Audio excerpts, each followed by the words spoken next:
एक समय की बात है जब मेंढकों का एक समूह पानी की तलाश में जंगल में इधर उधर घूम रहा था। उसी दौरान अचानक समूह के दो मेंढक गलती से एक गहरे गड्ढे में जा गिरे।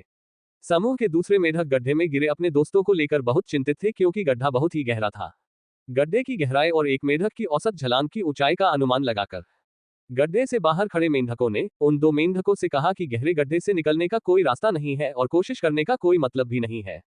उन्होंने बहुत कोशिशें की, जल्द ही दो में से एक मेढक को विश्वास खोने लगा कि वे कभी गड्ढे से बाहर नहीं निकल पाएंगे और आखिरकार हार मानकर मर गया। लेकिन दूसरा मेढक हार न मानकर अपनी कोशिश करता रहता है और आखिरकार इतनी ऊंची छलांग लेता है कि वह एक झटके में गड्ढे से बाहर निकल जाता है। ये सब देखकर दूसरे मेढक हैरान रह जाते हैं। अंतर ये था कि दूसरा मेढक बहरा था और समूह की निराशा को सुन नहीं सकता था। उसे लगा कि वे उसे प्रोत्साहित कर रहे हैं और अधिक कूदने के लिए प्रोत्साहित कर रहे हैं। सीख, अगर जिंदगी में सफलता हासिल करनी है तो नकारात्मक विचार त्याग दो।